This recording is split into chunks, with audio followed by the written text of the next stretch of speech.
No Papo da 6 de hoje, a gente está recebendo aqui o desembargador Márcio Vidal, presidente do Tribunal Regional Eleitoral de Mato Grosso. Muito bom dia, presidente. Bom dia. Obrigado por ter aceitado o nosso convite para vir aqui ao Bom Dia Mato Grosso. Eleições, né? Votação, cadastramento biométrico, tem muito assunto para a gente falar aqui. Primeiro assunto é o cadastramento biométrico, né? Ainda está gerando muitas dúvidas nos eleitores, municípios que já têm o cadastramento, municípios que ainda estão fazendo o cadastramento. Explica para a gente qual é a situação hoje do estado de Mato Grosso com relação a isso. Bom dia, Luiz Gonzaga, é uma satisfação ele estar aqui, da mesma forma, para dialogarmos sobre esse tema que foi proposto, e cumprimento também a todas e a todos que estão nos assistindo. A biometria é uma das atividades da Justiça Eleitoral, porque ela é responsável pela manutenção do cadastro do cidadão eleitor. Então, a biometria é uma forma tecnológica de segurança na identificação do eleitor. Nós só fizemos em Cuiabá, fizemos em Várzea Grande, foi feito em Rondonópolis, começou em Campo Verde, desde 2010, há um prazo até 2021 para se completar 100% da biometria no estado de Mato Grosso. É importante a biometria não só para a segurança do processo, mas ele também vai servir de base ao documento nacional de identidade que está em curso. O Tribunal Superior Eleitoral, ele retomou, né, esse projeto, então isso que incumbe à Justiça Eleitoral. Nós, no planejamento da administração do Tribunal Regional Eleitoral, um aval do Tribunal Pleno foi destinado a 26 municípios, essa lista que o senhor está em mãos. Estou com uma lista aqui, 26 municípios que estão em andamento. Que começou no dia 3 de dezembro e vai se findar, a princípio, no dia 29 de março. Ao correr os olhos aí, você vai verificar que alguns municípios estão com um índice muito baixo, né? Da presença Guarantã, do cidadão, Tesouro 8%. Do cidadão eleitor. Isso pode ser de diversos fatores, né? Uma população, por exemplo, rural, que não teve tempo para deslocar, ou às vezes realmente o cidadão eleitor deixou de residir naquele município. Então há uma variedade de situações que possa impactar e acenar esse percentual que você tem em mãos. O senhor falou que os municípios começaram agora em dezembro. 3 de dezembro. Mas recomeçaram ou começaram? Em termos da biometria em si, em massa, foi a partir de 3 de dezembro. Sempre teve o serviço. Municípios? São esses 26 que estão elencados aí na sua mão. Mas Cáceres, eu dou um exemplo, Cáceres, Sorriso, Tangará da Serra, que tem um número de eleitor significativo. Mas em Sorriso, por exemplo, começou de fato em 2015. Sim, aí nós retomamos após o processo eleitoral na data de 3 de dezembro. O pessoal reclama muito desse prazo muito curto. Vai até quando? Até dia 29 de março. Então, o pessoal reclamando desse prazo curto, de dezembro a março, mas já começou há mais tempo, né? O pessoal que não foi procurar. Na verdade, exatamente. Por uma razão ou outra, o cidadão eleitor deixou comparecer. Vou dar um exemplo em Cuiabá, por exemplo, aqui, que tivemos a situação. Nós temos 400 e poucos mil eleitores no cadastro. Deu início a biometria, e compareceram algo em torno de 60 e poucos por cento de eleitores, 70%. E com isso nós não cancelamos o título em razão da eleição, para não prejudicar o município de Cuiabá, né? Então, após o processo eleitoral, que se findou no segundo turno, aí sim o Tribunal Regional Eleitoral cancelou esses títulos aqueles eleitores que não compareceram para se fazer a biometria. Agora, isso não impede de que ele procure o cartório, os diversos cartórios eleitorais de Cuiabá e faça a sua biometria no processo normal. O que estamos fazendo é uma força-tarefa nessa data de 3 de dezembro até 29 para nós conseguirmos o maior número possível do cidadão eleitor na biometria, né? Como eu disse, é uma segurança para o próprio cidadão eleitor, porque ao fazer isso no Brasil, dar início no Brasil, já chegou a um número que, de uma certa forma, nos sinaliza como era necessário. Mais de 30, 40 mil eleitores tinham mais de um título de eleitor, né? Teve um indivíduo, num determinado estado, é fraude. Então, para você ver como que é importante se fazer para evitar justamente a fraude, porque é um dos papéis da Justiça Eleitoral.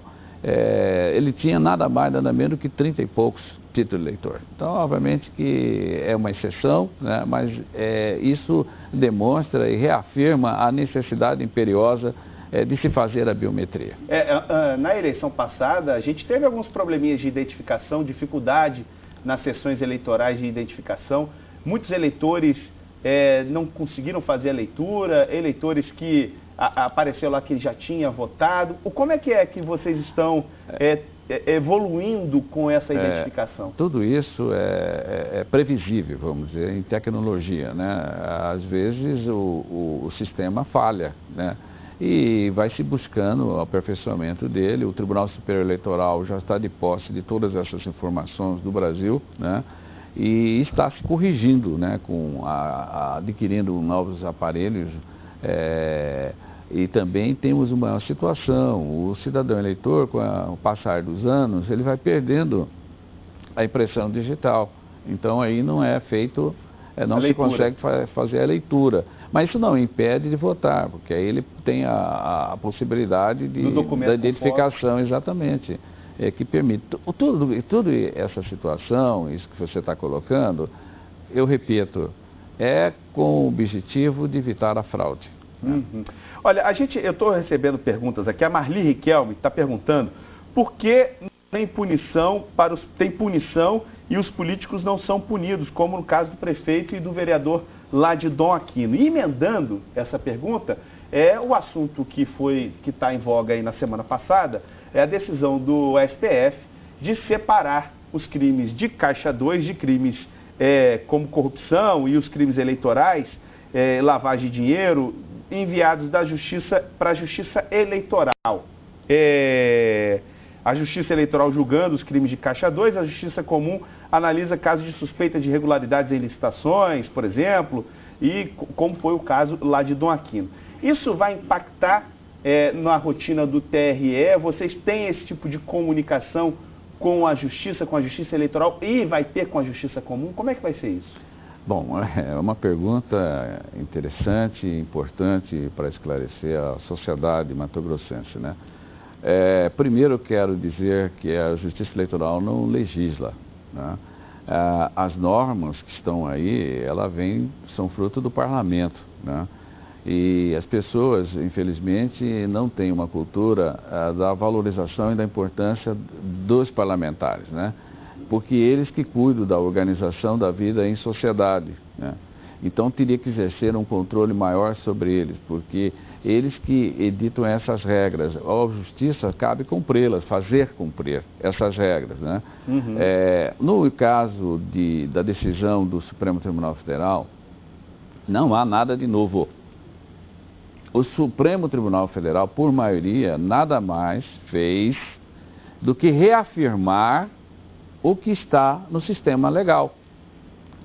A Constituição da República Federal prescreve, no artigo 121, que a competência da Justiça Eleitoral será disciplinada na lei complementar, pela lei complementar. Com a Constituição de 88, e nós temos um Código Eleitoral de 65, né, que prevê, no artigo 35, que quando houver conexão do crime comum com o eleitoral, atrai a competência para a Justiça Especializada Eleitoral. Então não há nada. Acontece que nós estamos vivendo num momento de grande fragilidade na sociedade brasileira, fruto de N fatores, inclusive das denúncias de corrupção, né? Então gera um inconsciente coletivo da desconfiança com as instituições, né? Então, a decisão em si não tem nenhuma censura, ela foi muito técnica, né? Os membros do Supremo que divergiram, eles fizeram uma análise meta-jurídico, né? Ou seja, que a justiça eleitoral não teria justiça ela está aparelhada. Eu digo, individualmente, os julgadores estão capacitados, são pessoas tecnicamente, né, preparadas, moralmente preparadas. O que pode ocorrer é que uma avalanche de processos possa impactar no desenvolvimento desses processos, porque a estrutura da Justiça Eleitoral ainda é de 1932, né? Por isso que eu digo, este é um grande momento para nós refletirmos qual é a estrutura da Justiça Eleitoral que queremos. Para ter mais investimento. Não é investimento, é reestruturá-la. Por exemplo, os membros do Tribunal Regional Eleitoral, eles ficam a cada 2 anos, né? Os membros do Tribunal Regional Eleitoral, a exemplo dos juízes eleitorais... Os juízes eleitorais são nomeados para eles têm jornada de trabalho suplementar, não é uma atividade fim deles, né? Exclusiva. Ele tem atividade na justiça na instituição de origem, na justiça estadual, na justiça federal. Os advogados têm atividade dele, no escritório. Esse é o questionamento. Essa que é uma questão que merecia uma certa análise, né, um aprofundamento, e isso tem que fazer junto ao parlamento. E né? qual é a opinião do senhor com relação aos procuradores, especialmente da Lava Jato, que foram às redes sociais para fazer esse tipo de questionamento? Eles questionaram a decisão diante da realidade da Justiça Eleitoral. Porque uma coisa é a lei dizer que a Justiça Eleitoral tem a competência, outra coisa é a Justiça Eleitoral ter condições de julgar esses casos. Olha, o questionamento é de atraso. Cada um se posiciona de acordo com os seus olhares, né? E também aí em defesa da sua instituição, né? Mas o que temos de concreto é que essa decisão não tem nenhuma censura. O que precisamos fazer agora é alterar a legislação. E isso me parece que está em curso. Mas alterar o ministro no Congresso Nacional. Sim, mas o artigo 35 do Código Eleitoral, que prescreve que a competência na matéria criminal é quando houver conexão entre um crime comum e o eleitoral, prevalece a competência do eleitoral. O ministro da Justiça e da Segurança, nesse projeto encaminhado ao Congresso Nacional, o Moro, já faz essa correção, né? Para que se permaneça matéria criminal, por exemplo, a corrupção, porque não é só a corrupção, na alçada da Justiça Federal ou, eventualmente, da Justiça Estadual. Agora vamos falar de eleições suplementares aqui no estado. A gente vai ter eleições suplementares Bom Jesus do Araguaia e também em Ribeirão Cascalheira, né, no mês que vem, dia 7 de abril. Os novos prefeitos e vice vão governar por o mandato restante. Pouco mais de um ano, né? Um ano e 6 meses, um ano e meio. Né? Isso aí é despesa extra. Como é que vai ser o trabalho da Justiça, do TRE nessas eleições? É um processo normal, dedicação da mesma forma como foi feita na eleição de 2018, só que aí o diferencial é que é apenas para o mandato do Executivo, desses 2 municípios mencionados por você. E por que está se fazendo essa eleição suplementar? Porque houve uma conduta ilícita ou ilegal dos mandatários anteriores. Em Bom Jesus do Araguaia, o Joel Ferreira e do vice, o Edmárcio Moreira, são acusados de abuso de poder econômico e compra de voto durante as eleições de 2016. Em Ribeirão Cascalheira também teve um problema muito parecido. A pergunta é, não demora muito para se tomar uma decisão? Eles são eleitos, tomam posse, existem as denúncias e aí demora-se muito para tomar essa decisão? Eles cumprem metade do mandato? Há algo muito caro na democracia, no Estado de Direito, né? Que é a oportunidade de você fazer o contraditório e se valer de todos os meios de provas. Isso não se faz num piscar de olhos, né? Existe um prazo razoável para que ele possa exercer esse direito constitucional do contraditório e da ampla defesa. Então, isso, obviamente, vai se arrastando. Infelizmente, o sistema legal, aí eu volto ao parlamento, cria, às vezes, mecanismos, né, que propicie esse retardamento no desfecho do processo. Né? Exatamente. Nem sempre as leis são claras, elas são precisas, né, são cirúrgicas. Elas, às vezes, elas são criadas para sempre assim. Existe um princípio maior, uma célula principal, mas sempre existem outras variáveis que podem, porque eles supõem que amanhã eles poderão estar do outro lado, né? Então, isso é algo que vem chamando a atenção. Isso não ocorre só no Brasil, né? Isso ocorre em outros países também. O que precisa é buscarmos o aperfeiçoamento.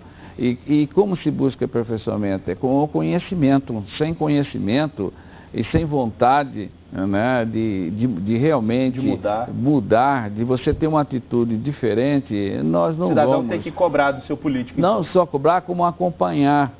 Ele tem que se inteirar, ele tem que verificar a legislação que está sendo colocada.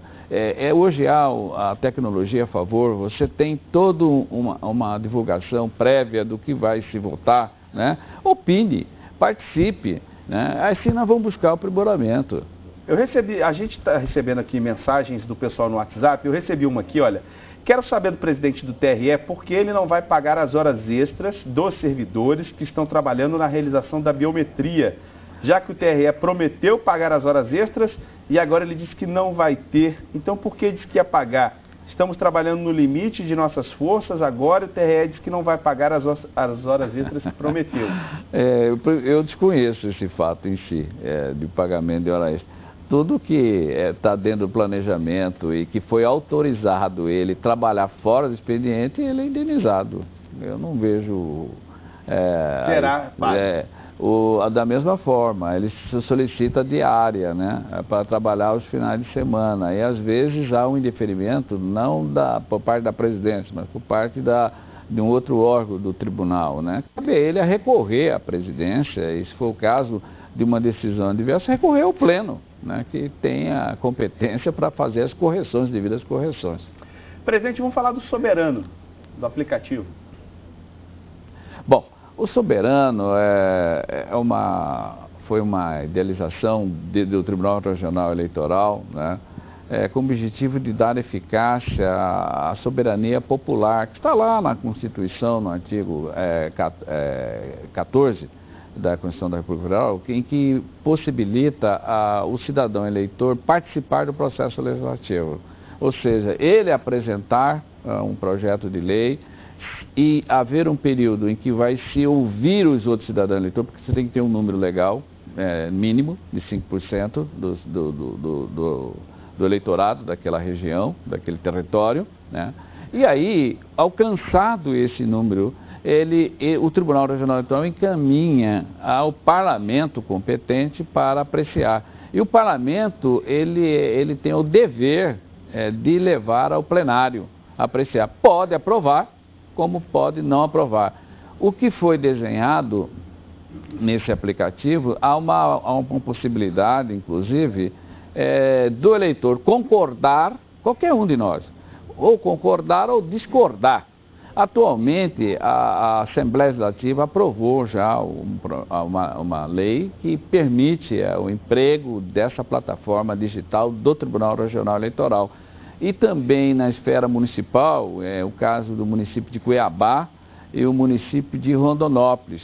O tribunal encaminhou a todos os municípios deste estado, né, oferecendo, inclusive com minuta de lei, se assim eles entenderem, eles colocarem a apreciação da Câmara Municipal também para aderirem a essa plataforma digital. Possibilitando aí a população a participação. E isto já está em curso nacionalmente, quer dizer, para o Congresso Nacional também, uma plataforma digital semelhante a essa do Estado de Mato Grosso.